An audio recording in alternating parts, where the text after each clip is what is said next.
Thanks for watching.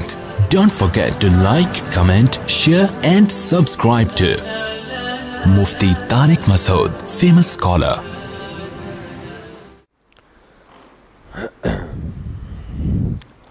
الحمدللہ نحمده ونستعینه ونستغفره ونؤمن به ونتوکل علیہ ونعوذ باللہ من شرور انفسنا ومن سیئات اعمالنا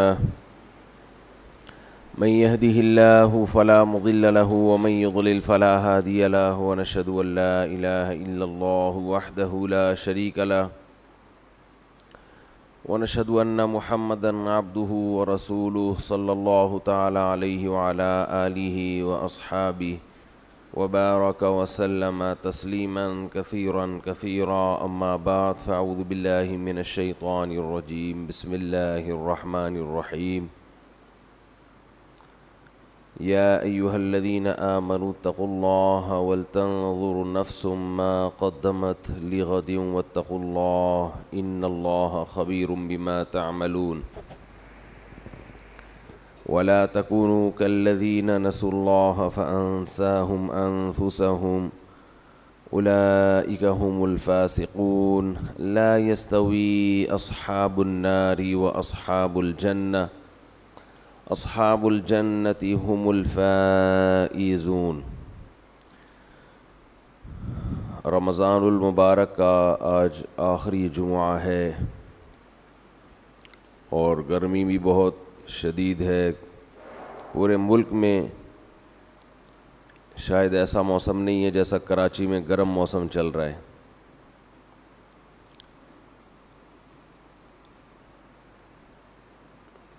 رمضان شروع ہوا تھا اور بہت تیزی کے ساتھ گزر گیا۔ تھوڑا سا حصہ رمضان کا باقی رہ گیا ہے۔ جس طرح مہینہ شروع ہو کے ختم ہوتا ہے، سال شروع ہو کے ختم ہوتا ہے، مہینے شروع ہو کے ختم ہوتے ہیں، بہت جلد وہ دن آنے والا ہے کہ ہماری زندگی کا بھی اختتام شروع ہو جائے گا۔ اور ایک جمعہ ایسا آئے گا ہماری زندگی میں جو ہماری زندگی کا آخری جمعہ ہوگا، اور شاید ہمیں پتہ بھی نہ چلے کہ یہ والا جمعہ ہماری زندگی میں آخری جمعہ ہے۔ جو بھی آئے گا، اقترب للناس حسابهم وهم فی غفلۃ معرضون۔ قرآن کہتا ہے لوگوں کا حساب و کتاب قریب آ رہا ہے لیکن وہ غفلت میں پڑے ہوئے ہیں۔ لاہیۃ قلوبہم، دل بھی لوگوں کے غافل ہیں۔ انسان جس چیز کو سب سے زیادہ بھولتا ہے وہ موت ہے۔ جس چیز کو سب سے زیادہ انسان بھولتا ہے اس کا نام کیا ہے؟ موت۔ حالانکہ یہ سب سے زیادہ یقینی چیز ہے، اس کو تو بالکل بھی نہیں بھولنا چاہیے۔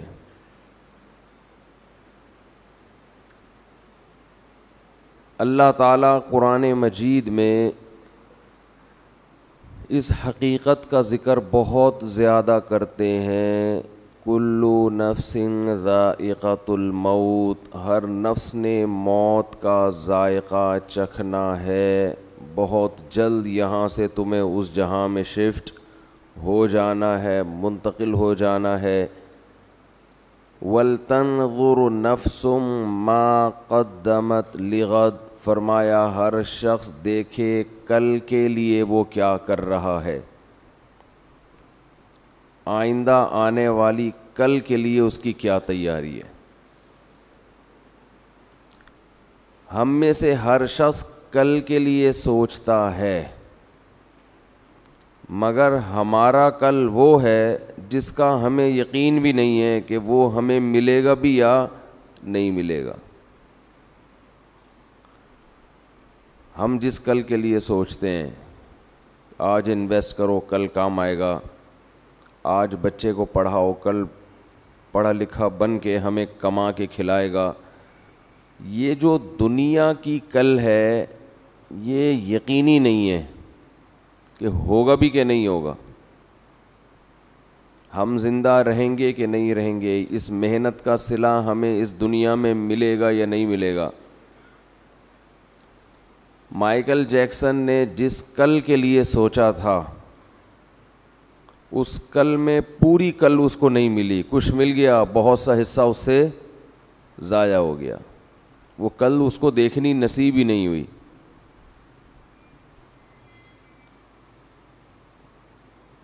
تو اللہ یہی ہمیں بتاتے ہیں کہ جس کل کے لیے تم تیاری کر رہے ہو وہ کل یقینی نہیں ہے۔ اللہ ہمیں وہ کل بتاتے ہیں جو یقینی ہے، جو موت ہے۔ قرآن نے بہت سارے پیغمبروں کے واقعات بیان کیے ہیں، قرآن نے بہت ساری نافرمان قوموں کے واقعات بیان کیے، ان تمام قوموں میں قدر مشترک کیا تھی جو ہلاک ہونے والی قومیں ہیں، وہ قدر مشترک کامن چیز ان میں یہ تھی وغرتہم الحیات الدنیا، انہیں دنیا کی زندگی نے دھوکے میں ڈال دیا تھا۔ اس سے پتہ چلتا ہے کہ بھائی یہ دنیا جس میں ہم رہتے ہیں یہ ہمیں دھوکہ دے رہی ہے۔ دھوکے کی ڈیفینیشن کیا ہے؟ جب کوئی آپ سے وعدہ کرتا ہے اور اس وعدے کی بیس پہ آپ سے کوئی کام لے لے اور پھر عین وقت پہ اپنا وعدہ پورا نہ کرے تو آپ کہتے ہیں یہ بندہ چیٹ کر گیا ہے، یہ بندہ دھوکہ دے گیا ہے مجھے، کہتے ہیں کہ نہیں کہتے؟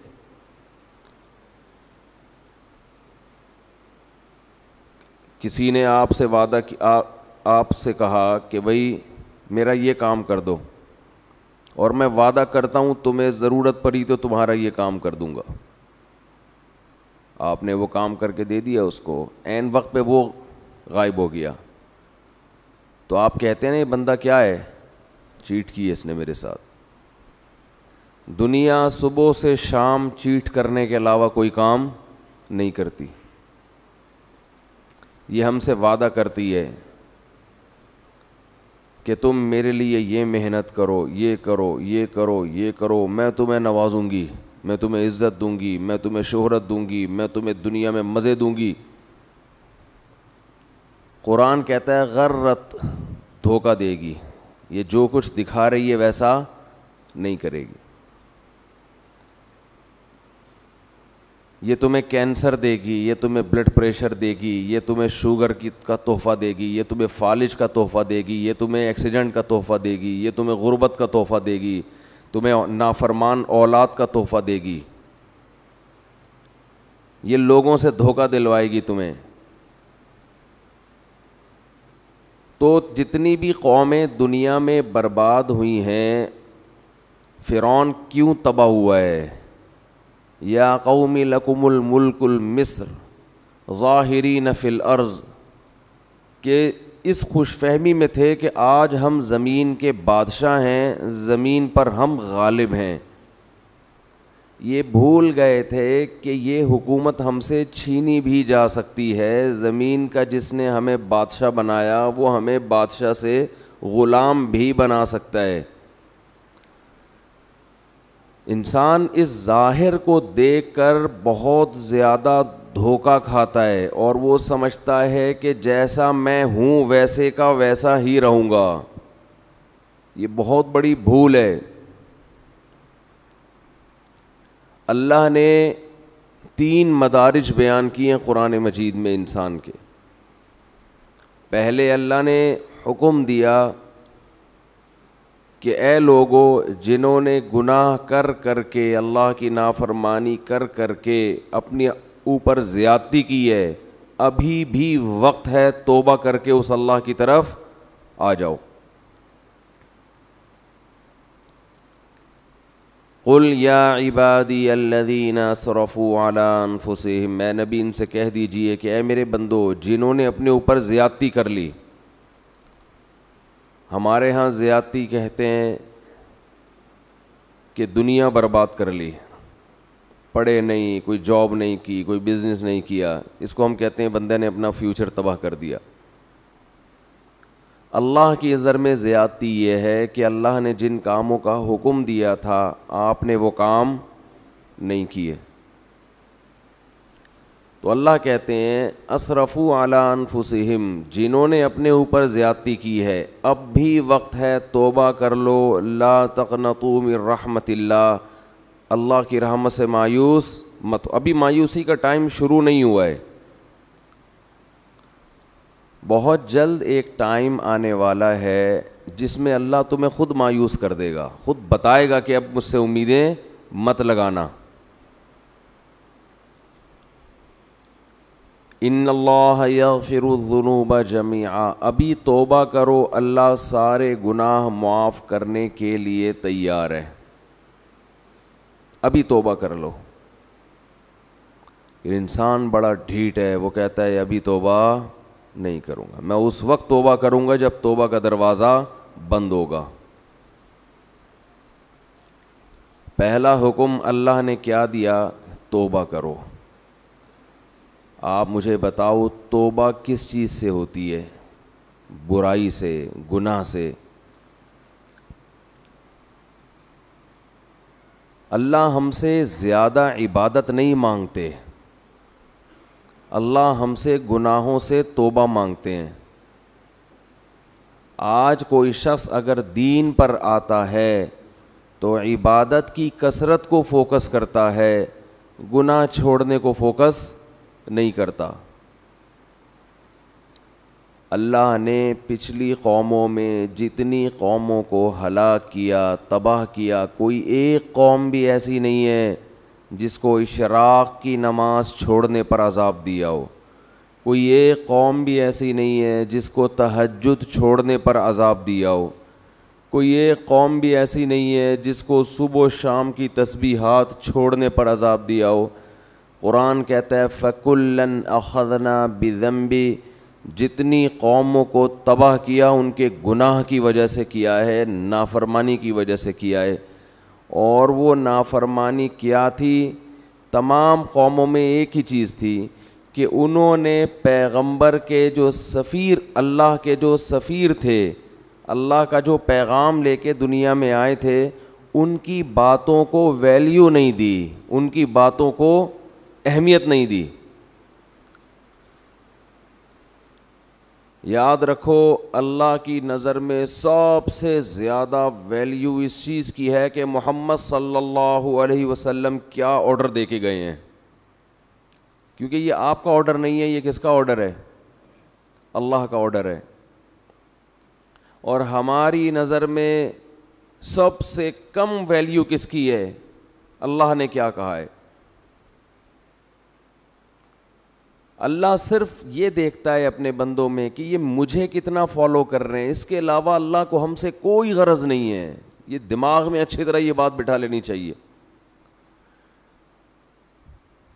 اللہ یہ بھی نہیں دیکھ رہا کہ تم انسانیت کی خدمت کر رہے ہو کہ نہیں کر رہے, تم زمین میں کیسے رہ رہے ہو. اللہ یہ دیکھ رہا ہے کہ میری کتنی مانتے ہو, انسان کی خدمت بھی میرے کہنے پہ کر رہے ہو کہ نہیں کر رہے. بس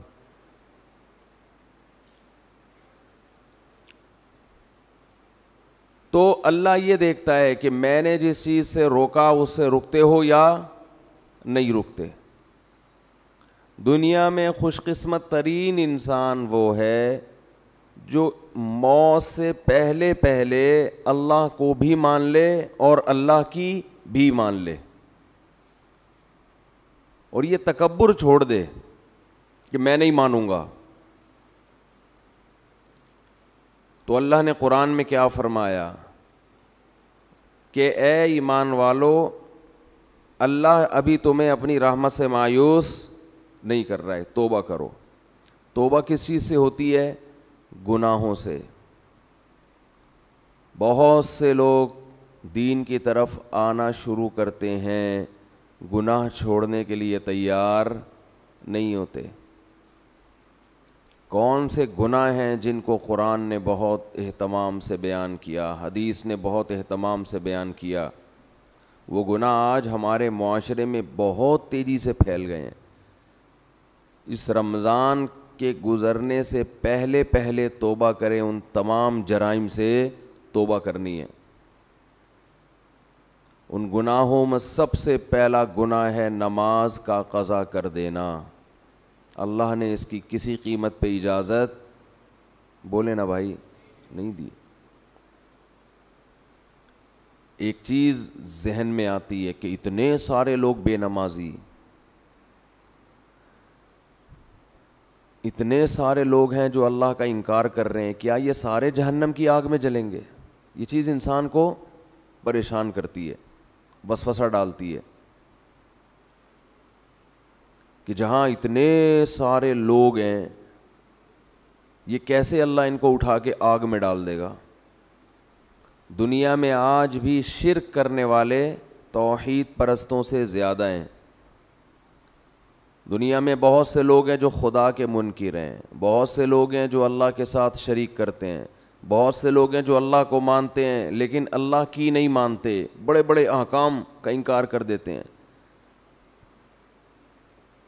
تو شیطان انسان کے دل میں وسوسہ ڈالتا ہے کہ کیا اللہ اتنے سارے لوگوں کو جہنم کی آگ میں ڈال دے گا؟ اس وسوسے کا جواب قرآن بار بار دیتا ہے، بار بار وہ جواب یہ دیتا ہے قرآن کہ لَأَمْلَأَنَّ جَهَنَّمَ مِنَ الْجِنَّةِ وَالنَّاسِ أَجْمَعِينَ۔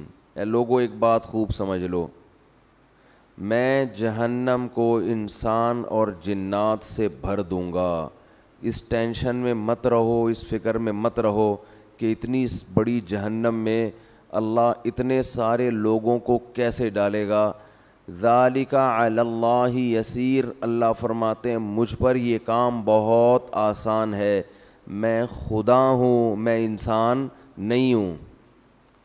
تم اور طرح سے سوچتے ہو، میں اور طرح سے سوچتا ہوں۔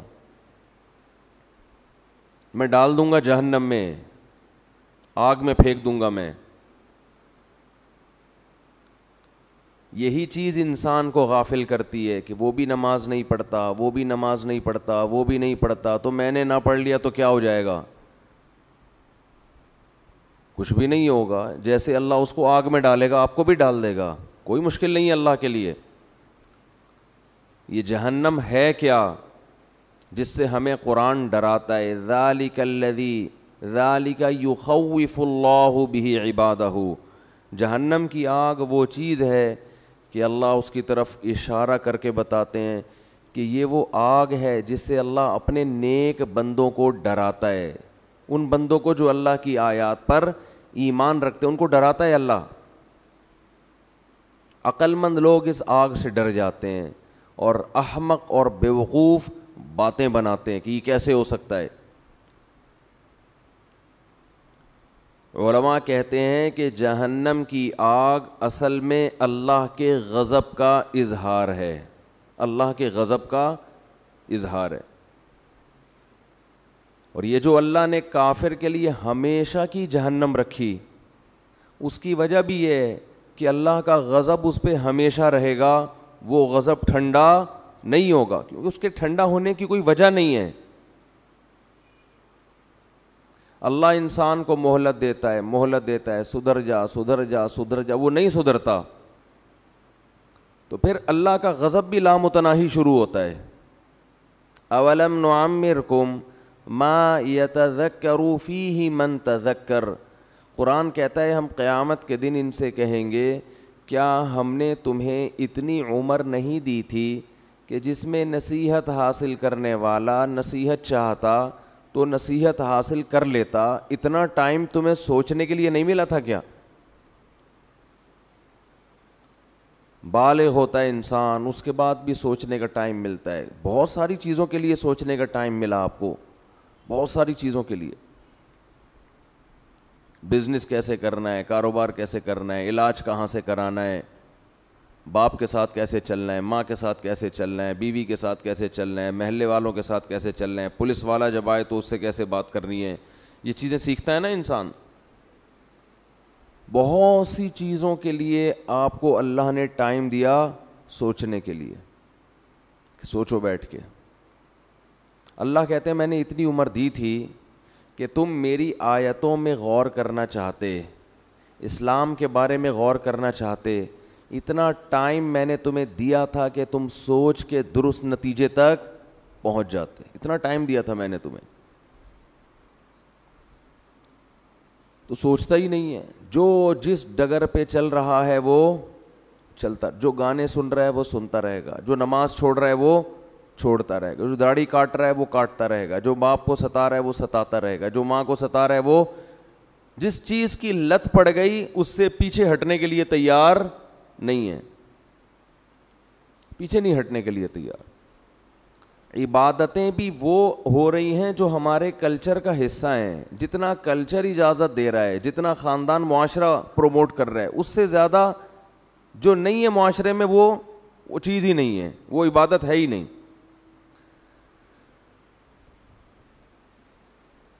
تو اللہ اپنے عذاب سے اپنے بندوں کو ڈراتا ہے. یخوف بہ عبادہ, قرآن میں اللہ نے جہنم کی آگ کا بہت زیادہ تذکرہ کیا ہے. دیکھو اللہ غفور بھی ہے, رحیم بھی ہے, لیکن ان لوگوں کے لیے جو گناہوں سے توبہ کرتے ہیں, جو توبہ نہیں کرتے اللہ کا ان کے لیے نہ غفور ہونے کا وعدہ نہ رحیم ہونے کا وعدہ. ان کے لیے تو اللہ اعلان کرتا ہے عزیز ذو انتقام, وہ زبردست غالب اور انتقام لینے والا ہے. اللہ اگر ایسا غفور الرحیم ہوتا جیسا ہم نے سمجھا ہوا ہے تو قوم لوط کو الٹا دے کے پٹخ کے ہلاک تھوڑی کرتا. وہ کیسے تباہ کی اللہ نے قوم لوط کو.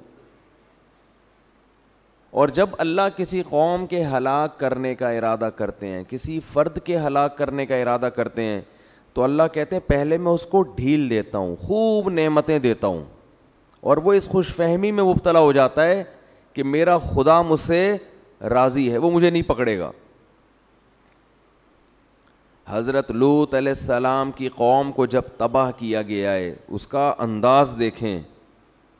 قرآن کہہ رہا ہے ہم نے خوبصورت نوجوانوں کو لوط علیہ السلام کے پاس بھیجا, فرشتوں کو انسانی شکل میں.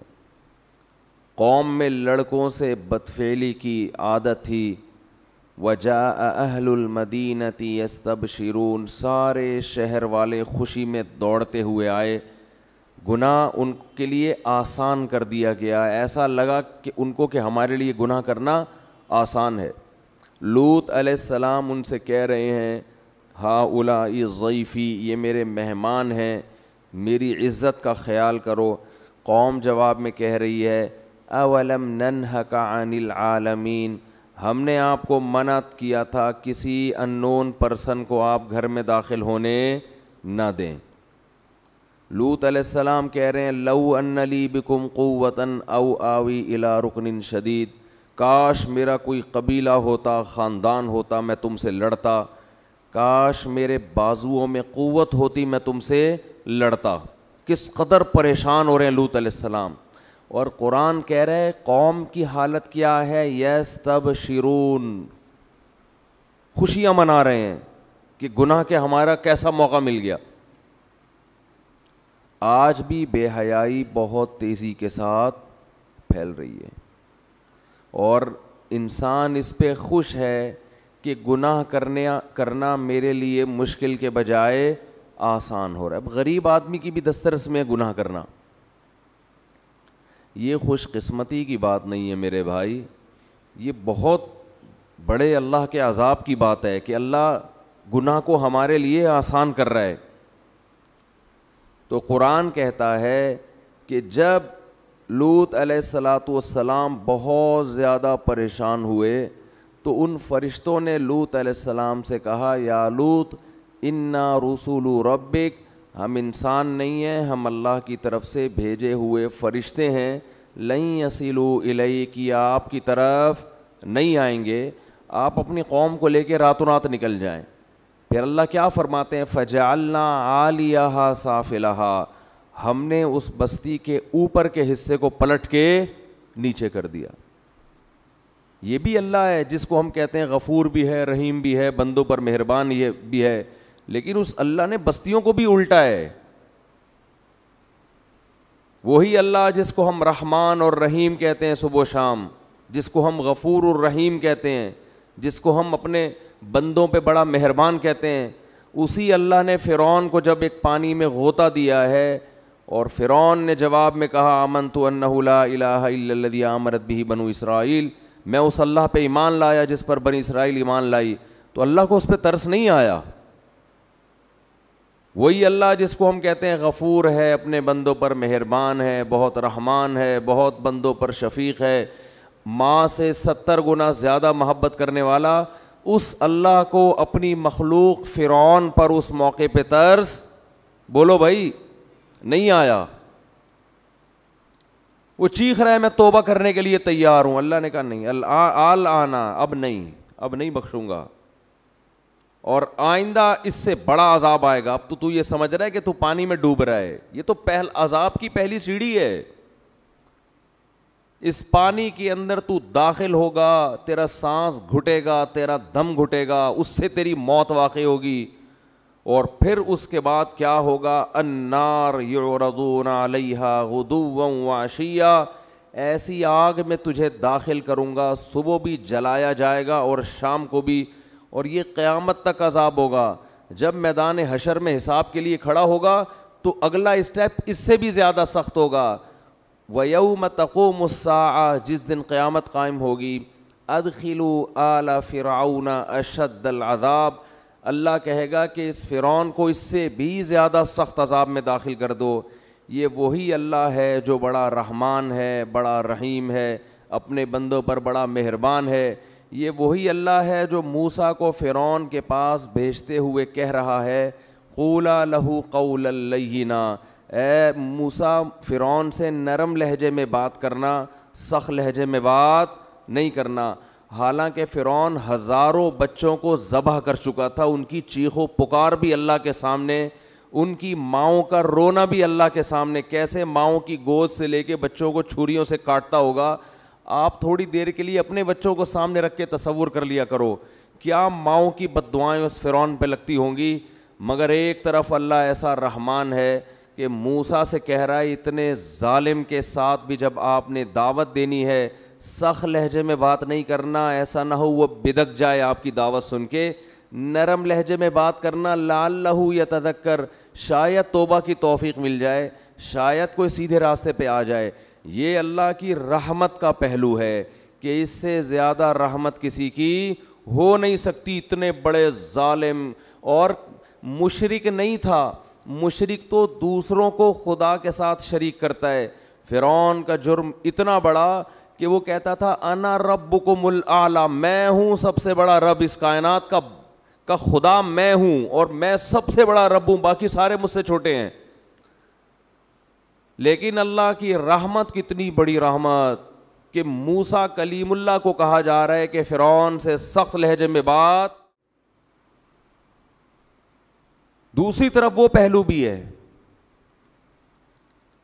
کہ اب چیخ رہا ہے، چلا رہا ہے، لیکن اللہ کہہ رہے ہیں کہ نا نا نا نا، ابھی پانی میں غرق ہوگا، اس کے بعد آگ میں صبح و شام جلایا جائے گا، اور قیامت جب قائم ہوگی تو جہنم میں اس سے بھی زیادہ سخت عذاب میں تجھے ڈالوں گا۔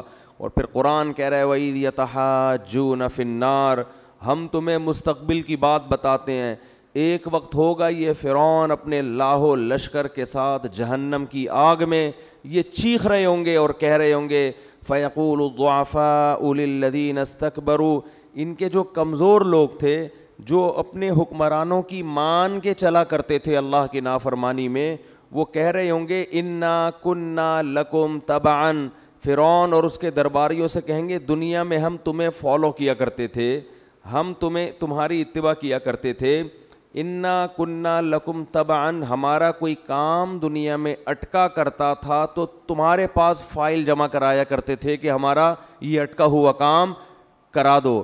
تو کیا انتم مغنون عنا نصیبا من النار، ہم تم سے یہ نہیں کہہ رہے کہ اس جہنم کی آگ کو ہم سے ہٹوا دو، یہ تمہارے بس میں نہیں ہے، اس آگ کا کچھ حصہ ہم سے کم کروا دو، کچھ حصہ ہم سے کم کروا دو۔ اللہ کی پناہ مانگنی چاہیے اس آگ سے، کچھ حصہ اس آگ کا ہم پہ ٹھنڈا کروا دو۔ وہ جواب میں کہیں گے انا کل فیہا، ہم اگر اس آگ سے باہر ہوتے تو شاید تمہاری فریاد سن کے کم کرواتے. جس آگ میں تم جل رہے ہو ہم بھی اسی آگ میں تمہارے ساتھ جل رہے ہیں, تو ہم کیسے کم کروا سکتے ہیں؟ یہ بھی اللہ ہے جس کو ہم صبح و شام رحمان اور بولو بھائی رحیم کہتے. آج اللہ کا خوف ختم. ہر گناہ کیا جا رہا ہے, اللہ غفور رحیم ہے. گانے سنے جا رہے ہیں, اللہ بخشنے والا ہے. زنا کیا جا رہا ہے, اللہ بخشنے والا ہے. انٹرنیٹ پر فحش بیہودہ فلمیں صبح شام دیکھی جا رہی ہے, اللہ بڑا غفور رحیم ہے. وہ بخشنے پر آئے گا تو ایسا ہی بخش دے گا. اس نے کب کہا ہے کہ میں ایسے ہی بخش دوں گا بھائی؟ کون سی آیت میں لکھا ہوا ہے؟ کون سی حدیث میں ہے؟ باپ کے ساتھ اونچی آواز سے بات ہوتی ہے اور اولاد اس خوش فہمی میں ہوتی ہے کہ اللہ بولو بخش دے گا. جس باپ اور ماں کا یہ احترام بتایا گیا کہ اگر نماز پڑھ رہے ہو تو ان کی پکار پہ نماز توڑ کے جواب دو, اس باپ اور ماں کو گھر میں ستایا جاتا ہے. باپ جب تک جوان ہو تو اس کو اولاد نچوڑتی ہے, جب بوڑھا ہو گیا اب کسی کام کا نہیں ہے اس کو ستاتے ہیں بڑھاپے میں. بہت ہو رہا ہے گھروں کے اندر. شوہر جب تک کام کا ہو عورت اس کو نچوڑتی ہے, جب بڈھا ہو گیا تو بیٹوں کے ساتھ مل کے اس کو ستاتی ہے. بہت ہو رہا ہے گھروں میں, بہت دیکھا ہے ہم نے گھروں میں. جب تک جوان تھا کما رہا تھا ٹھیک ہے, اب چونکہ ریٹائر ہو گیا اب بیوی کے کسی کام کا نہیں ہے, تو نافرمان عورت کیا کرتی ہے؟ اپنے بیٹوں کے ساتھ مل کے اپنے شوہر کو بولتے کیوں نہیں بھائی ستاتی ہے. ٹھیک ہے سب نہیں ہوتی لیکن ہوتی بھی ہیں. ایسی جگہ آپ کا نکاح ہو گیا کہ لڑکی کے پیچھے کوئی پوچھنے والا نہیں ہے, تو خوف نہیں ہے, تو ایسے لوگ ایسی کمزور عورت پہ ظلم کرنا شروع کر دیتے ہیں یہ سوچ کے کہ کوئی پوچھنے والا نہیں ہے. قرآن کے الفاظ دیکھو, وَإِذَا الْمَوْءُودَةُ سُئِلَتْ بِأَيِّ ذَنبٍ قُتِلَتْ. اللہ نے قیامت کی ہولناکیوں کا عجیب نقشہ کھینچا ہے. اِذَا الشَّمْسُ كُوِّرَتْ, انداز دیکھیں قرآن کا, بات کیا چل رہی ہے, قرآن ایک دم کیا ٹاپک لے آتا ہے. اِذَا الشَّمْسُ كُوِّرَتْ, ایک دن آئے گا یہ سورج بے نور ہو جائے گا. اِذَا الشَّمْسُ كُوِّرَتْ وَإِذَا النُّجُومُ انْكَدَرَتْ, ستارے بے نور ہو جائیں گے. وَإِذَا الْجِبَالُ سُيِّرَتْ, پہاڑ اپنی جگہ سے ہٹ جائیں گے.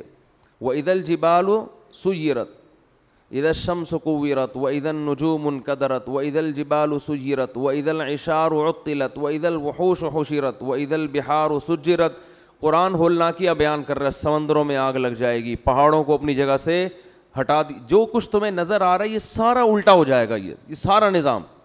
آگے قرآن کیا کہتا ہے, وَإِذَا الْمَوْءُودَةُ سُئِلَتْ بِأَيِّ ذَنبٍ قُتِلَتْ, جس دن زندہ دفن کی ہوئی بچی سے پوچھا جائے گا بتا تجھے کس جرم میں قتل کیا گیا تھا. اب آیتوں میں آپ کو بظاہر کوئی مناسبت نظر نہیں آئے گی. ادھر پہاڑ کی بات ہو رہی ہے کہ جگہ سے ہٹا دیا جائے گا, ادھر سمندر کی بات ہو رہی ہے کہ اس میں آگ لگا دی جائے گی, ادھر 10 ماہ کی گابن اونٹنیوں کی بات, اشار و تلت, اونٹنی جو 10 ماہ کی گابن ہوتی ہے نا, عرب کے ہاں سب سے قیمتی مال ہوتا تھا کہ ابھی یہ بچہ جننے والی ہے. اللہ فرماتے ہیں اس کا مالک اس کو اپنے حال پہ چھوڑ دے گا. ایسی وحشت, کہاں اونٹنی, کہاں پہاڑ, کہاں سورج, کہاں چاند. اور قرآن فوراً کیا کہتا ہے, جس دن زندہ دفن کی ہوئی بچی سے پوچھا جائے گا بتا تجھے کس جرم میں قتل کیا گیا. انسان حیران ہوتا ہے, پہاڑ کے ہٹنے کی بات, سمندروں کے جلنے کی بات, سورج اور چاند کے بے نور ہونے کی بات, اس میں زندہ بچی کا تذکرہ کیسے آ گیا؟ اس کا کیا آپس میں لنک ہے؟ یہ ٹاپک اللہ نے اچانک چینج کیوں کر دیا؟ یہ کیسا عجیب ٹاپک ہے نا. اللہ کہہ رہا ہے سورج چاند ختم, سمندروں میں آگ لگ جائے گی, قیمتی مال لوگ بھول جائیں گے, اور زندہ دفن کی ہوئی بچی سے پوچھا جائے گا بتا تجھے کس جرم میں قتل کیا گیا. کوئی ٹاپک میں مناسبت ہے؟ ایک بات سمجھانے کے لیے نا, قرآن کا اصل ہدف یہ سمجھانا تھا کہ ایک دن آئے گا کہ جس باپ نے اپنی معصوم بیٹی کو بیٹی ہونے کی وجہ سے دفن کیا، اللہ اس بچی کو عدالت کے کٹہرے میں کھڑا کر کے پوچھے گا بتا تیرا جرم کیا تھا؟ بچی کہے گی یہ جرم تھا کہ تو نے مجھے بیٹی بنایا ہے، بیٹا نہیں بنایا۔ اللہ اس کے باپ کو جہنم کی آگ میں ڈالے گا۔ تو قرآن یہ بتا رہا ہے کہ جیسے سورج کبھی بے نور نہیں ہوتا لیکن بے نور ہو جائے گا۔ بڑے بڑے پہاڑ، دنیا میں ہر چیز اپنی جگہ سے ہلتی ہے سوائے پہاڑوں کے، وہ لاکھوں ہزاروں سال سے ایک ہی جگہ قائم رہتے ہیں۔ دنیا میں ہر چیز میں آگ لگتی ہے مگر پانی میں آگ نہیں لگتی۔ تو اللہ یہ سمجھا رہے ہیں کہ دنیا میں ہر ایک پہ مقدمہ چلتا ہے مگر اس پہ جس کا کوئی پیچھے پوچھنے والا ہو۔ جو معصوم بچی جس کے لیے اس کا باپ مقدمہ کرتا، اگر وہ باپ ہی اس کو قتل کر کے زمین میں ڈال دے، اس بچی کا پیچھے پوچھنے والا کوئی نہیں ہے۔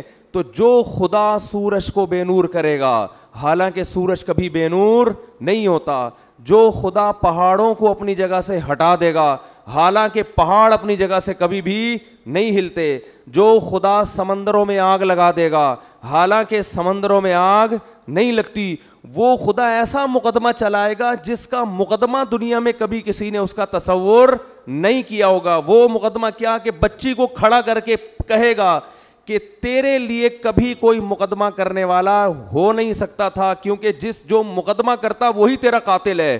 تو آج جیسے سورج بے نور ہو رہا ہے اور سمندروں میں آگ لگ رہی ہے اور پہاڑ اپنی جگہ سے ہل رہے ہیں، آج یہ بچی کھڑی ہو کر اپنے باپ کے خلاف مقدمہ کرے گی اور میں اس کی پکار کو سنوں گا اور اس مظلوم کا ساتھ دوں گا قیامت کے دن۔ تو اللہ ان آیتوں میں بتا رہا ہے کہ اللہ کا حساب و کتاب کا نظام کمزور نہیں ہے۔ دنیا کی عدالت سے، دنیا کے مقدموں سے بچ سکتے ہو۔ ما لهذا الكتاب لا يغادر صغيرة ولا كبيرة الا احصاها۔ قرآن کہتا ہے اپنا نامہ اعمال دیکھ کے کہو گے یہ کیسی رپورٹ کارڈ ہے، کیسا رزلٹ ہے کہ اس نے میری زندگی کے کسی ایک پہلو کو بھی ادھورا نہیں چھوڑا۔ ہر چیز، اگر کسی چٹان میں بیٹھ کر کوئی گناہ کیا، اندھیرے میں تنہائیوں میں دروازے بند کر کے کوئی معمولی سا جرم کیا یا کوئی نیکی کی، یہ اس کو بھی اللہ کہتے ہیں میں تمہارے سامنے حاضر کر دوں گا۔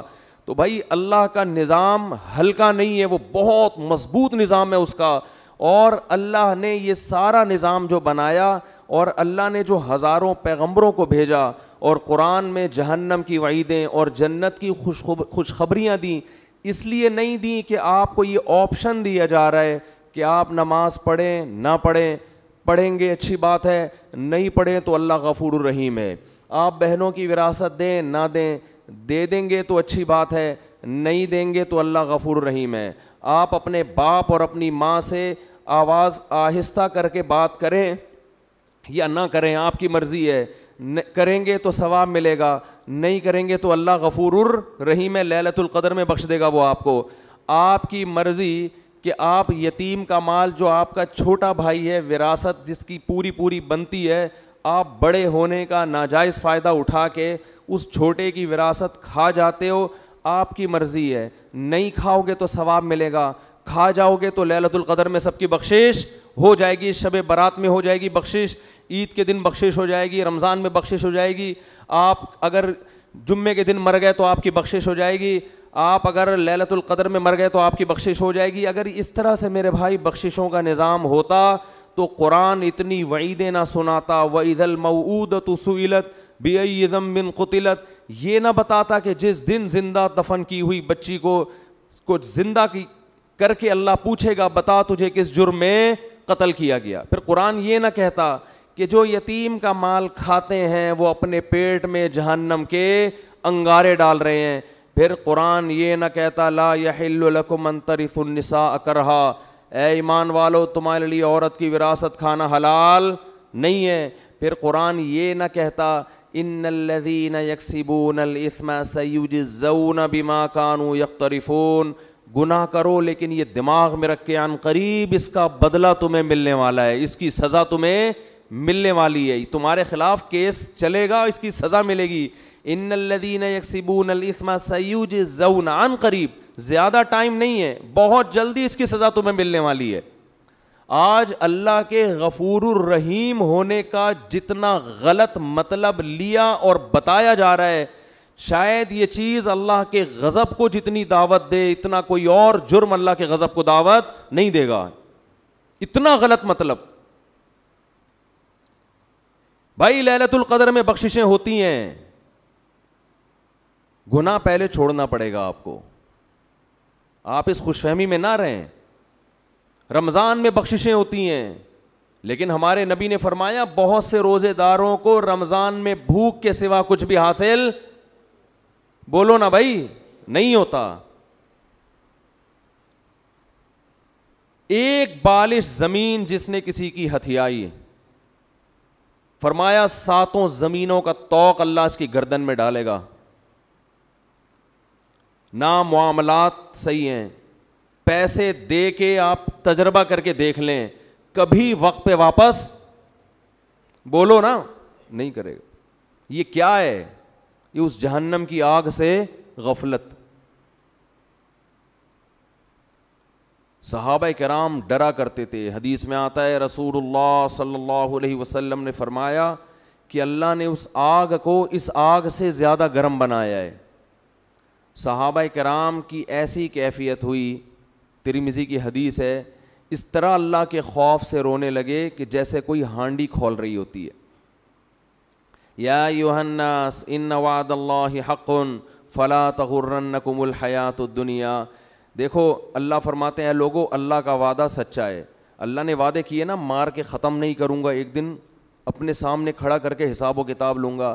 اللہ بار بار یاد دلاتا ہے اے لوگو اللہ کا وعدہ سچا ہے. تو اللہ تجھے یہ بتانے کی کیا ضرورت ہے کہ میرے وعدے سچے ہیں؟ جب تو نے کہہ دیا تو اللہ کو معاذ اللہ جھوٹ تو نہیں بولتا. اللہ فرماتے ہیں تمہیں کچھ چیزیں ایسی ہیں جو اس اللہ کے وعدے کے بارے میں دھوکے میں ڈالیں گی اور تمہیں وہ یہ دکھائیں گی کہ اللہ کا وعدہ سچا نہیں ہے. اللہ نے معاذ اللہ سیاسی وعدے کیے ہیں, یہ سچا وعدہ نہیں ہے. وہ کون سی چیز دھوکے میں ڈالے گی؟ فلا تغرنکم الحیات الدنیا. فرمائے اس دنیا کی ترقی, دنیا کی ظاہری چمک دھمک, تمہارے یہاں سے لوگ ہوں گے جو باتیں کریں گے گورا چاند پہ پہنچنے کی باتیں کر رہا ہے اور مسلمان جنت اور جہنم کے چکر میں الجھے ہوئے ہیں. وہ لیبارٹریوں میں کیا کیا بنا رہے ہیں, مسلمان جنت جہنم سے باہر نہیں نکلتے. وہ یہ کر رہے ہیں, مسلمان جنت اور جہنم میں پڑے ہوئے ہیں. اللہ فرماتے ہیں دنیا کی جو زندگی ہے جس نے کافر کو دھوکے میں دیا, یہی زندگی کس کو دھوکہ دے گی؟ یہی تمہیں دھوکہ دے گی. اس زندگی میں جب تم ترقی کی جتنی قسمیں دیکھو, چاند پہ پہنچنے کی, مریخ پہ پہنچنے کی, خلائی سیاروں سے چھلانگیں لگانے کی, اس دنیا میں ایک چیز غور کر لینا, اس کے آگے موت ہے جو اس ساری ترقی کو چند سیکنڈ اور منٹوں میں خاک میں ملا کے رکھ دے گی. یہ ایسی ترقی ہے جو ورلڈ ٹریڈ سینٹر جیسی عمارت کو چند گھنٹوں میں زمین بوس کر دیتی ہے. اس لیے اس میں ترقی کرنا, مگر اس ترقی کو اصل مت سمجھنا اور اس دنیا سے دل مت لگا کے اللہ سے غافل نہ ہو جانا. تو یہ بہت بڑا فالٹ ہے اس دنیا کے اندر, اور یہ فالٹ سمجھ میں اس وقت نہیں آتا اس وقت تک جب تک خود اپنے اوپر بھگتتا نہیں ہے انسان. جس پر جب تک موت آتی نہیں ہے نا, اس وقت تک اس کی سمجھ میں موت, جو موت کو اپنی آنکھوں سے نہیں دیکھتا نا, اس وقت تک اس کی سمجھ میں موت آتی نہیں ہے, اس وقت تک نہیں آتی. وہ اٹکا رہے گا, اس کا دل پلاٹوں میں, گاڑیوں میں, بنگلوں میں, دولت میں اٹکا رہے گا. حتیٰ کہ کینسر کا مریض ہوگا نا, ڈاکٹر کہہ دیں گے 6 مہینے رہ گئے ہیں, مگر دل دنیا سے اس کا بھی نہیں نکلے گا, وہ پھر اسی میں لگا رہے گا. ایسے پیشنٹ ہم نے دیکھے ہیں, ڈاکٹر نے کہہ دیا 6 مہینے رہ گئے, 7 مہینے رہ گئے, 8 مہینے رہ گئے, لیکن ان کا خیال یہ کہ ابھی ہم اتنے آرام سے نکلنے والے نہیں ہیں یہاں سے. ان کی پہ بھی غفلت. بھائی تم تو توبہ کر لو. قرآن کے الفاظ دیکھیں, قرآن کہتا ہے وَلَوْ رُدُّوا لَعَادُوا لِمَا نُهُوا عَنْهُ. کتنے لوگ ایسے ہوں گے کہ جب جہنم کی آگ کو اپنی آنکھوں سے دیکھیں گے تو اللہ سے کہیں گے ایک دفعہ دنیا میں بھیج دے. اللہ کہتے ہیں کہ یہ ایسے بدبخت لوگ ہیں کہ اگر اللہ نے ان کو دنیا میں بھیجا تو یہ جو جرم کر رہے تھے نا وہی دوبارہ کرنا شروع کر دیں گے. یہ اسی امید پہ کریں گے کہ شاید کل میں توبہ کر لوں, شاید کل میں توبہ کر لوں. راتوں کو اپنی دعاؤں میں اللہ سے جہنم کی آگ سے پناہ مانگنے کا معمول بنائیں. یہ چیز آج ہماری زندگیوں سے نکل گئی ہے. والذین آمنوا مشفقون منہا, فرمایا کافر مانگتا ہے کہ کہاں ہے وہ جہنم, کہاں ہے وہ آخرت, دکھاؤ مجھے. فرمایا اور مومن اس سے خوف کرتا ہے, اس سے ڈرتا ہے, مطالبہ نہیں کرتا. تو اللہ نے قرآن میں کیا کہا؟ لَأَمْلَأَنَّ جَهَنَّمَ, میں بھر دوں گا انسانوں سے اور جنات سے جہنم کو. اللہ کے لیے یہ ان ذَلِكَ عَلَى اللَّهِ يَسِيرٌ. پھر قرآن یہ بھی کہتا ہے کہ اللہ پر یہ کام مشکل نہیں ہے. یہ کیوں کہا اللہ نے کہ اللہ پہ یہ کام مشکل نہیں ہے؟ ظاہر ہے جس نے آسمانوں اور زمینوں کو بنایا, ساری کائنات کو بنایا, اس کے لیے کیا مشکل ہے کسی کو یہاں سے اٹھا کے وہاں پھینک دے. لیکن اللہ یہ لفظ اس لیے بیان کرتا ہے کہ تمہیں ایسا لگتا ہے کہ اللہ ایسا نہیں کر سکتا. اتنے سارے انسانوں کو کیسے ڈالے گا؟ کیا اس کا دل نہیں ہے؟ کیا اس کو رحم نہیں آئے گا؟ اس لیے اللہ نے فرمایا کہ نہیں آئے گا رحم. یہ تم خوش فہمی میں مبتلا ہو کہ مجھے جتنا رحم آنا تھا مجھے آ گیا ہے. یہ رحم ہی تو ہے. کتنی کتنی مہلت دیتا ہے وہ, بار بار توبہ کا موقع دیتا ہے. 1000 بار بھی گناہ کیا, 1000ویں بار توبہ کرو گے اسی طرح قبول کرے گا جیسے پہلی دفعہ توبہ قبول کی تھی. یہ رحم ہی تو آیا تھا. اب تم یہ چاہ رہے ہو کہ وہ اتنا رحیم بن جائے کہ آپ جو مرضی کرتے رہو وہ بخشتا رہے تمہیں. اس خوش فہمی میں مبتلا ہونے کی ضرورت, بولو بھائی, نہیں, ایسا نہیں. ام نجعل المتقین کالفجار. انداز دیکھیں قرآن کا. قرآن کہہ رہا ہے کیا تم یہ سمجھتے ہو کہ نیک اور برے لوگوں کا انجام سیم کر دوں گا؟ دیکھو یا تو آخرت میں جنت ہے یا جہنم, تیسری کوئی جگہ نہیں ہے انجام کے اعتبار سے, تیسری کوئی جگہ نہیں. یا تو ادھر یا بولے نا بھائی, تیسری کوئی جگہ نہیں ہے. تو اللہ فرماتا ہے اگر میں نے سبھی کو بخشنا ہے تو اس کا مطلب جو بیچارے گناہوں سے بچ رہے ہیں وہ بیوقوف ہیں پھر نا, یہی مطلب ہوا نا. وہ تو پاگل ہیں, وہ رمضان کے روزے رکھ رہے ہیں, وہ راتوں کو اللہ کے سامنے کھڑے ہو کر پناہیں مانگ رہے ہیں اللہ سے, وہ مالی معاملات میں حرام سے بچتے ہیں, ان کے دل میں میرا خوف ہے, وہ مجھے خوش کرنے کے لیے غریبوں کو کھلاتے ہیں. وہ امن ہوا قانت آناء اللیل, اللہ فرماتے ہیں بھلا وہ آدمی جو رات کو اٹھ کے مجھے پکارتا ہے, ساجدا وقائما, کبھی سجدے میں کبھی قیام میں, یحذر الآخرہ, آخرت سے ڈرتا ہے وہ, ویرجو رحمت ربی, رب سے امیدیں بھی لگا کے بیٹھا ہے اور آخرت سے ڈرتا, یعنی خالی امیدوں پہ نہیں چل رہا, خوف بھی ہے. تو بھلا اس کو, اور جو ساری رات سوتا رہتا ہے, جو ساری رات ڈرامے فلمیں دیکھتا رہتا ہے, جو ساری رات اسنوکر کلب پہ بیٹھا رہتا ہے, جو ساری رات باپ اور ماں کو ستاتا ہے, جو ساری رات گناہوں میں زنا میں وقت گزارتا ہے, تو تم کیا سمجھتے ہو دونوں کو میں ایک جیسا کر دوں گا؟ ہے بھائی, دونوں کا انجام اس کو بخش دوں گا, چل بھائی چھوڑ, بس بخشش ہو گئی, کوئی میں بہت غفور ہوں, میں بہت بڑا ہوں. لیلۃ القدر کو دونوں جاگ لیے تھے تو اب دونوں ایک جیسے ہو گئے. بہت مشکل ہے بات سمجھانا, بہت مشکل ہے. لیلۃ القدر میں چونکہ دونوں جاگ لیے تھے اب دونوں کیا ہو گئے ہیں بھائی, سیم. تو اللہ کہتے ہیں ام نجعل, بھلا ہم ایسا کریں گے, ہمیں تم نے یہ سمجھا ہوا ہے, ایسی بے انصافی, ایسی دھاندلی تو دنیا میں کوئی کرپٹ ترین حاکم نہیں کرتا. عدل و انصاف کا بادشاہ ایسا کیسے کر سکتا ہے؟ خوف پیدا کرنے کی ضرورت ہے. جن گناہوں کی طرف ہم جا رہے ہیں اور بغیر کسی بریک کے چلتے چلے جا رہے ہیں, برداشت بالکل ختم. قرآن نیک لوگوں کی صفت بیان کرتا ہے, الکاظمین الغیظ, غصے کے کڑوے گھونٹ کو پیتے ہیں. یہ باپ کے سامنے غصہ نہیں, ماں کے سامنے نہیں, اپنے بڑوں کے سامنے نہیں. آج چھوٹوں پہ برداشت کر لیتا ہے, طاقتور ہے, اور بڑے پہ برداشت نہیں کرتا. میں کہتا ہوں جتنی باس کی برداشت کرتے ہو اس کا 10واں حصہ اگر باپ کی برداشت کر لو تو شاید بخشش ہو جائے. وہ باس تمہارا کچھ نہیں لگتا, وہ صرف پیسے دیتا ہے تمہیں, پیسوں کے لیے رکھا ہوا ہے. جس دن تم نے دیکھو سعودی عرب سے 20-20 سال لوگ جاب کر رہے ہوتے ہیں, جاب لیس ہو کے یہاں نظر آتے ہیں. میں پوچھتا ہوں یار آپ تو 20 سال سے ایک سیٹ کے پاس ملازمت کر رہے تھے, اب کیا ہوا؟ کہتے ہیں یار وہ مجھے گردوں کا کوئی مسئلہ کھڑا ہو گیا تھا, فوراً کمپنی نے نکال دیا. کہتا ہوں یار 20 سال آپ نے جس کمپنی سے وفا کی ہے, گردوں کے تھوڑے سے مسئلے پہ اس کمپنی نے آپ کو نکال دیا, تو آپ کو ٹینشن نہیں؟ کہہ رہے ٹینشن کس بات کی بھائی, وہ مجھے ملازمت کے لیے رکھا تھا, اب میں ہارڈ ورکنگ کر نہیں سکتا تو انہوں نے نکال دیا. بالکل صحیح کیا. باس نے مجھے کہا کہ ریزائن دے دیں آپ, میں نے دے دیا ریزائن. جنہوں نے اپنے مفاد کے لیے رکھا ہوا ہے, جہاں آپ کو کوئی بیماری ہوئی فوراً آنکھیں انہوں نے پھیر لیں, ان کے ساتھ تو ایسی وفا ہے یار. 20 سال میں کبھی باس سے ایک دفعہ بھی پھڈے کی نوبت, بولو نا, 20 سال میں ایک دفعہ بھی باس سے پھڈے کی نوبت نہیں آئی. اور جو باپ آپ چاہے لنگڑے ہو, لولے ہو, اندھے ہو, کاڑے ہو, بہرے ہو, فالج زدہ ہو, وہ باپ آپ کو کبھی گھر سے کبھی نہیں نکالے گا گھر سے. اس باپ اگر وہ تیز آواز سے بات کرتا ہے, وہ سختی کرتا ہے, تو آپ کا میٹر گھوم جاتا ہے.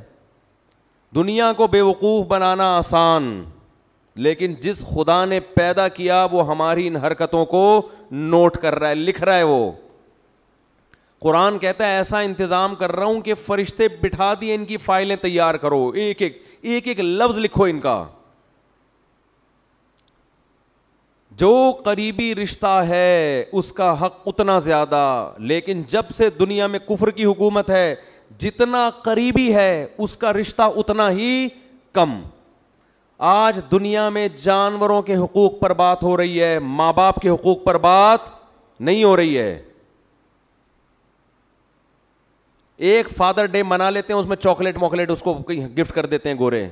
ایک مدر ڈے میں کو 2-4 پھول ہار پہنچا دیتے ہیں اس کو.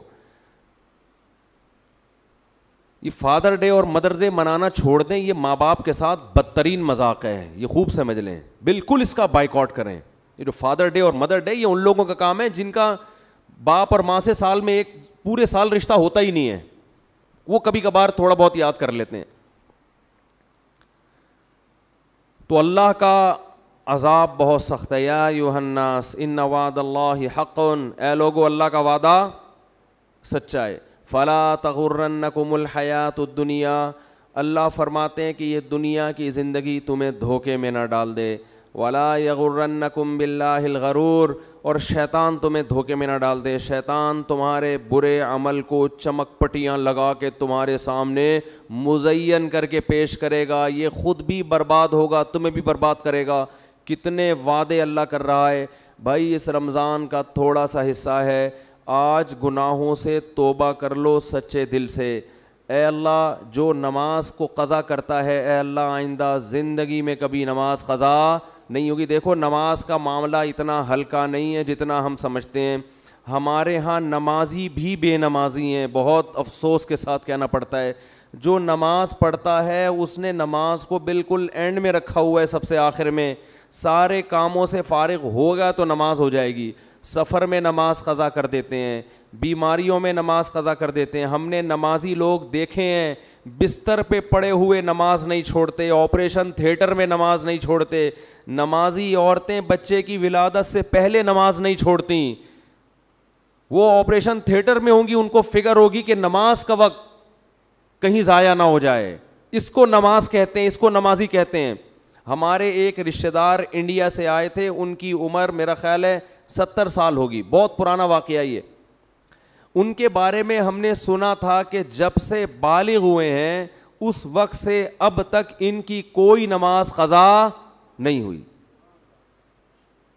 55-60 سال میں کوئی نماز قضا نہیں ہوئی جب سے بالغ ہوئے ہیں. میں حیران تھا, ایسے لوگ بھی دنیا میں ہیں. ہم چھوٹے تھے, یہ بات ہے تقریباً 84-85 کی. انہیں کلفٹن گھمانے کے لیے اور ادھر ادھر کراچی کی مختلف جگہیں دکھانے کے لیے لے گئے, تو مجھے اندازہ ہوا واقعی اس بندے کی نماز کبھی قضا نہیں ہوئی ہوگی. بات بات میں بھائی نماز کا ٹائم تو نہیں ہے, بھائی کوئی مسجد ہے قریب میں, بھائی ایسا تو نہیں کہ نماز قضا ہو جائے گی. سارا ہم تفریح میں لگے ہوئے ہیں اور ان کے دماغ میں سارا دن کیا چل رہا ہے, بھائی ایسا نہ ہو ٹائم ہو جائے پانی نہ ملے کہیں. ہم ان کو تسلی دیتے حضرت ایسا نہیں ہے, آپ بے فکر رہیں. اس وقت مجھے اندازہ ہوا کہ واقعی ان کے بارے میں جو ہے کہ زندگی میں نماز کبھی قضا نہیں ہوئی, تو واقعی ایسے شخص کے بارے میں یہ کہنا ممکن ہے کہ اس کی نماز کبھی قضا نہیں ہوئی. سفر میں اپنی نمازوں کے اسکیجول کو پہلے دیکھا کرو کہ کون سی نماز کہاں ہوگی. کس طرح سے خواتین نمازیں قضا کر دیتی ہیں. اللہ نے نماز پڑھنے کا حکم نہیں دیا, حافظو حفاظت کرو, حفاظت بہت سخت, یہ اللہ کا دین ہے بھائی, اس میں لچک نہیں ہے. غسل فرض ہو گیا, اگر سردیوں میں آپ کو غسل کر کے نہانا پڑے گا, نماز پڑھنی پڑے گی. سفر میں غسل فرض ہو گیا, وہاں نماز پڑھنی پڑے گی آپ کو. دوسری, توبہ کرو بد نظری سے, زنا سے, بدکاری سے, انٹرنیٹ پر بیہودہ اور فحش مواد دیکھنے سے. یہ چیز اس کو لوگوں نے گناہ سمجھنا چھوڑ دیا. نوح علیہ السلام نے قوم کو کیا سمجھایا, یا قوم استغفروا ربکم انہ کان غفارا, اے میری قوم میں جس خدا کی طرف تمہیں دعوت دے رہا ہوں وہ معاف کرنے والا ہے. گناہ ہو جاتا ہے توبہ کر کے اس کو مناؤ, وہ چھوڑ دے گا, معاف کر دے گا. وہ یہ آپشن رکھا ہوا ہے اس نے. وہ تانے نہیں دے گا کہ پھر گناہ کر کے پھر توبہ کر رہا ہے تو اب کس بیس پہ کر رہا ہے, لیکن کرو تو صحیح. اگر گناہ نہیں چھوٹ رہا, لت پڑ جاتی ہے, جو لوگ فحش فلمیں دیکھتے ہیں عادت پڑ جاتی ہے ان کو, او بھائی عادت پڑ گئی ہے, عادتیں چھوٹتی بھی تو ہیں. جس طرح کوئی کام کنٹینیو کرنے سے کام کرنے کی عادت پڑتی ہے, چھوڑنے سے چھوڑنے کی عادت پڑ جاتی ہے. ہمت تو کرو, پھر بھی ہوتا ہے تو توبہ تو کرو, ہاتھ پہ ہاتھ رکھ کے بیٹھو تو نہیں. جو آدمی فحش فلمیں دیکھتا ہے اور توبہ کرنا چھوڑ دی اس نے, اس کا مطلب وہ جہنم کی آگ میں جانے پر راضی ہو گیا ہے, وہ مطمئن ہو گیا کہ اب بس میں نہیں بچ سکتا. بھائی وہ آگ ہم سے برداشت نہیں ہوتی. 100 دفعہ یہ گناہ ہوتا ہے, 100 دفعہ اللہ کو مناؤ, اللہ اب نہیں کروں گا, پھر ہو گیا پھر مناؤ, اور اللہ سے یہ کہو کہ اللہ میں عادت سے مجبور ہو کے گناہ کرتا ہوں مگر میں جہنم کی آگ برداشت نہیں کر سکتا. اس وقت تک اس کو مناؤ جب تک وہ معاف نہ کر دے. اللہ تیار ہے. ایک بزرگ نے کہا کہ ان کے پاس غالباً ڈاکٹر عبدالحی صاحب رحمۃ اللہ علیہ تھے کہ حضرت میں گناہ کرتا ہوں پھر توبہ کرتا ہوں پھر ہو جاتا ہے گناہ, نہ چاہتے ہوئے بھی ہو جاتا ہے, پھر توبہ کرتا ہوں پھر ہو جاتا ہے. فرمایا کوئی بات نہیں, اگر متقی لوگوں میں شمار نہ ہوا اللہ توبہ کرنے والوں میں شامل کر لے گا. کیا کہتا ہے, ان اللہ یحب التوابین ویحب المتطہرین. اللہ کو جیسے پرہیزگار لوگوں سے محبت ہے, توبہ کرنے والوں سے بھی محبت ہے. تعلق تو قائم رکھو, تعلق ہی ختم کر دیا آپ نے. توبہ ایک ایلفی ہے جو ٹوٹے ہوئے تعلق کو جوڑ دیتی ہے. اللہ چاہتے ہیں مجھ سے رابطہ میں تو رہو. آپ جب کسی کو بھیجتے ہیں سفر میں, کوئی ٹینشن ہو بھائی رابطے میں رہنا, ہر تھوڑی دیر میں اطلاع دیتے. ماں باپ کو ہوتا ہی نا فکر, بھائی جس حالت میں بھی ہو اطلاع ضرور, اگر سکون میں بھی ہو اطلاع ضرور دینا. اللہ کہتے ہیں جس کنڈیشن میں بھی ہو, گناہ میں ہو یا نیکی میں, تعلق مجھ سے ختم نہیں کرنا. رابطہ اگر گناہ ہے تو میرے سامنے بیان کرو, میرے سامنے بیان کرو, اے اللہ میں تیرا بندہ ہوں, مجھ سے یہ گناہ نہیں چھوٹتا. اللہ کو اچھا لگتا ہے یہ کہنا, اے اللہ میں قوم لوط کی طرح اکڑتا نہیں ہوں کہ لوط علیہ السلام سے کہنے لگے کہ اگر آپ اس گناہ پہ راضی نہیں ہو تو علاقہ چھوڑ کے نکل جاؤ. اے اللہ میں ایسا نہیں ہوں, میں فخر نہیں کر رہا اپنے جرم پر, مجھے اس جرم کی عادت پڑ گئی ہے, مجھے اس برائی کی عادت پڑ گئی ہے. اے اللہ مجھے اپنے غصے پہ قابو نہیں ہے, ماں باپ کے سامنے چیخنے لگتا ہوں, مجھے عادت پڑ گئی ہے. تو باغی نہ بنو, اللہ کے سامنے اپنے ہاتھ اٹھا کے اپنے جرم کا اقرار کرو. اے اللہ میں تیرا بندہ ہوں, تو مجھے سیدھے راستے پہ چلا. حدیث میں کتنی پیاری دعا آئی, یا حیو یا قیوم برحمتک استغیث اصلح لی شانی کلہ ولا تکلنی الی نفسی طرفۃ عین ولا اقل من ذلک. اے وہ ذات جو زندہ ہے, ہر چیز کو تھامنے والا ہے, میں تیری رحمت کی بھیک تجھ سے مانگتا ہوں, میری حالت کو درست کر دے, مجھے گناہ چھوڑنے کی توفیق دے دے. ولا تکلنی الی نفسی طرفۃ عین, مجھے میرے حوالے نہ کر, اے اللہ مجھے میرے ہاتھوں میں. دیکھو چھوٹا بچہ ہوتا ہے نا, جب سفر چل رہا ہوتا ہے ڈر ہوتا ہے گاڑی کے نیچے نہ آ جائے, گٹر میں نہ گر جائے, یہ نہ ہو جائے, وہ نہ ہو جائے, تو ماں باپ کسی کے حوالے بچے کو کرتے ہیں کہ بھئی بچے کو بچے کے حوالے نہیں کیا جائے گا, بچہ کسی بڑے کے ہاتھوں میں ہوگا تو محفوظ. تو انسان اللہ کے سامنے جرم کا اعتراف کرے, اے اللہ میں کمزور ہوں, تو مجھے میرے حوالے نہ کر.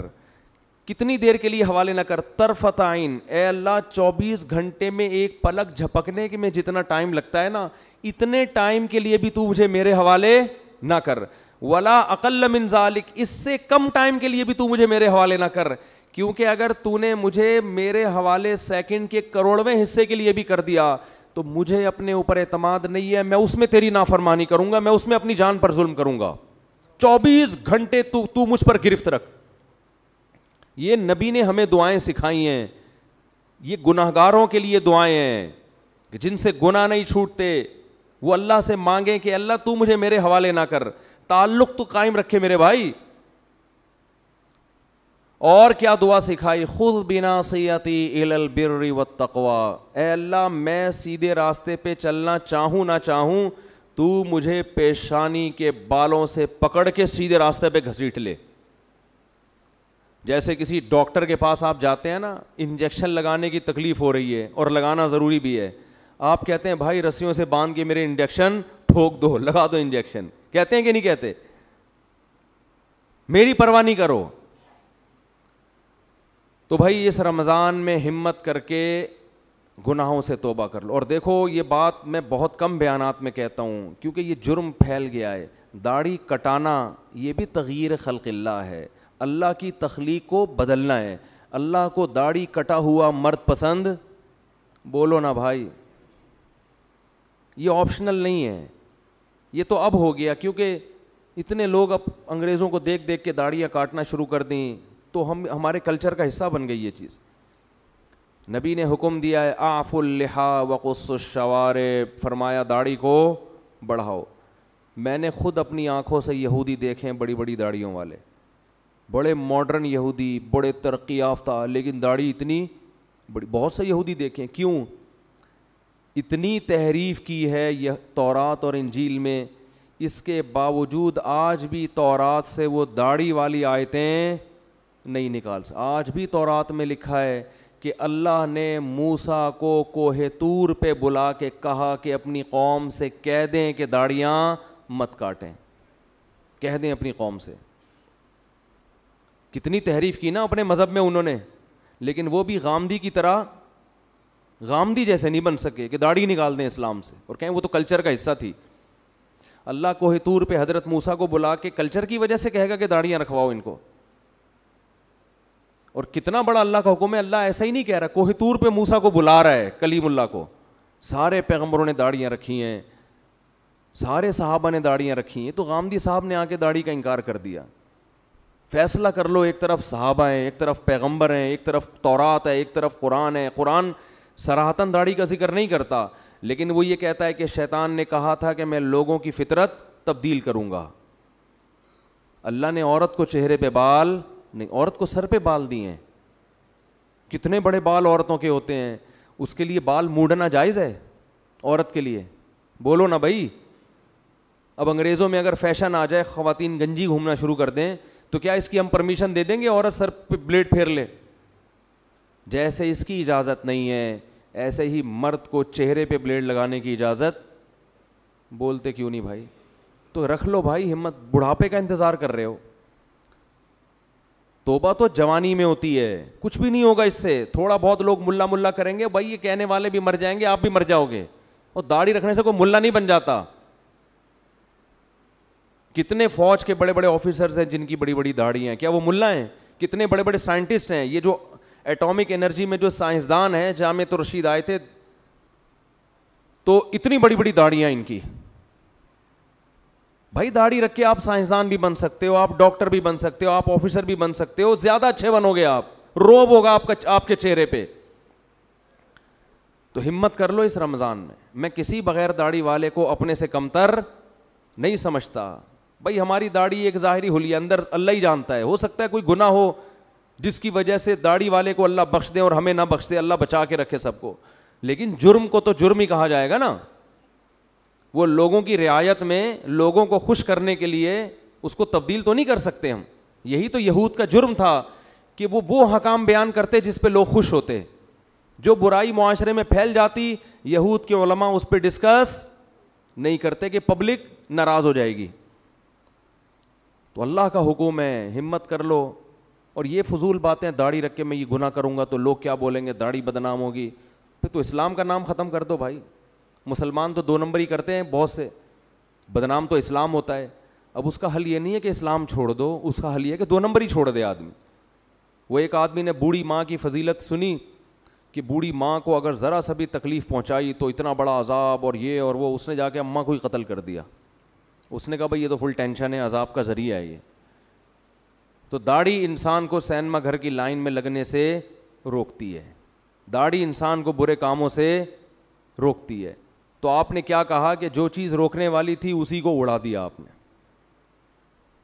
اسی کو اڑا دی. ہمارے کتنے دوست ہیں کہتے ہیں ہم نے جب داڑھی رکھی تو سینما گھر کی لائن سے واپس ہوئے, شرم آ رہی تھی. ایک ہمارے دوست نے داڑھی رکھی, مجھے اپنا واقعہ سنا ہے, کہہ رہے مجھے فلمیں دیکھنی اور سینما گھروں میں جا کے دیکھتے تھے وہ.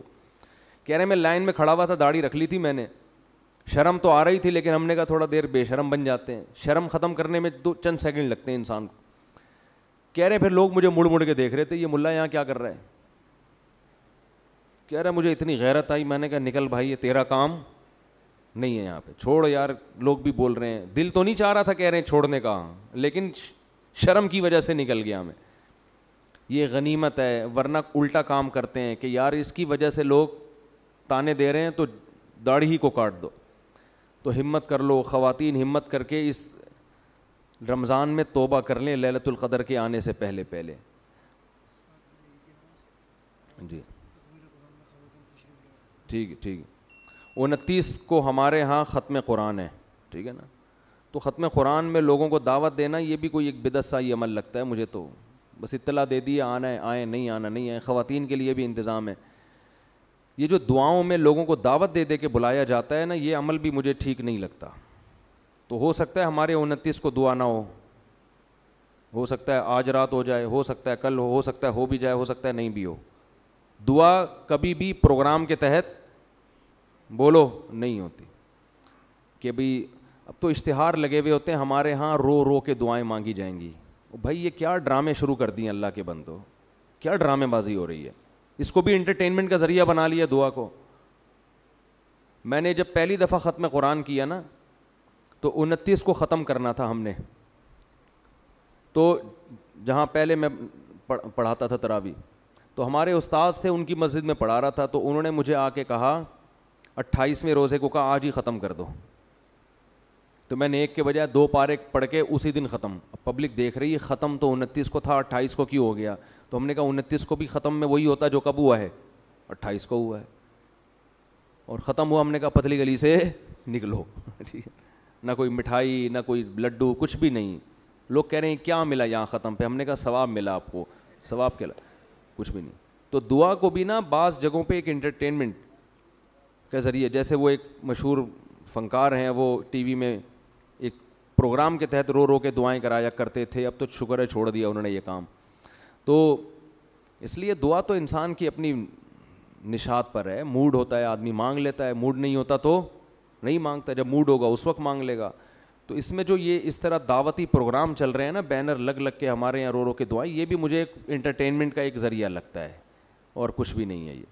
تو دعا مانگیں, اللہ نے حکم دیا ہے دعائیں مانگنے کا, جب موڈ ہو مانگ لیں. کوئی پروگرام نہیں ہونا چاہیے اس کا باقاعدہ.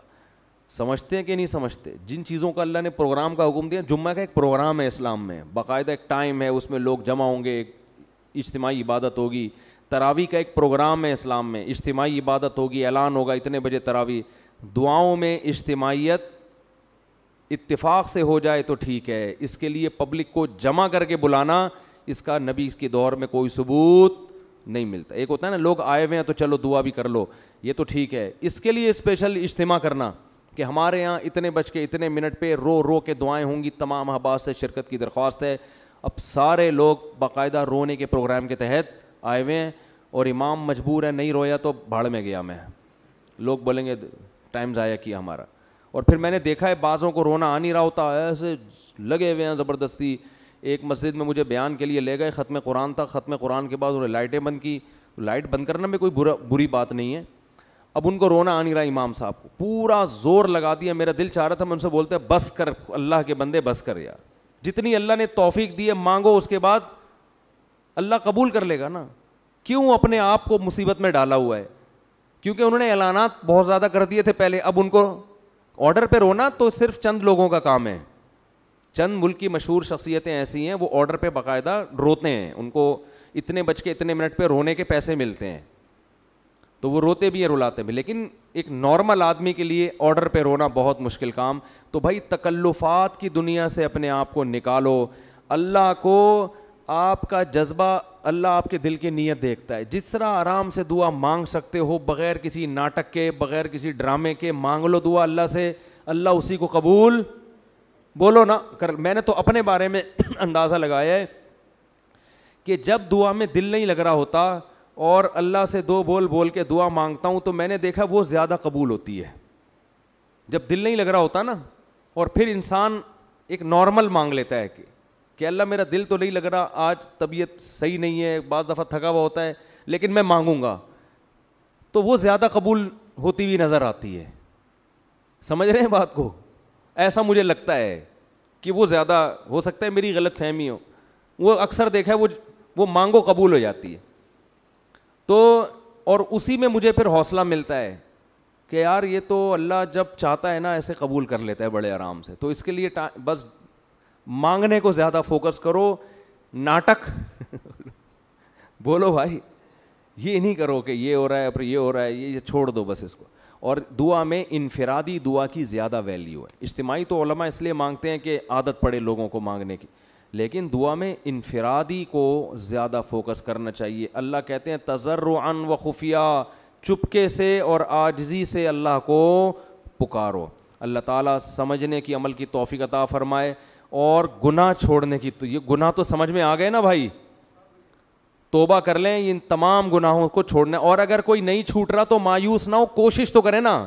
میں نہیں کہہ رہا کہ آپ کہیں گے یار یہ داڑھی بھی مفتی صاحب نے کہہ دی, ایک نئی ٹینشن دے دی ہے, یہ کیا ہے مسئلہ. یار ہمت کر لو تھوڑی سی, اللہ سے یہی مانگ لو کہ اللہ مجھے توفیق دے دے.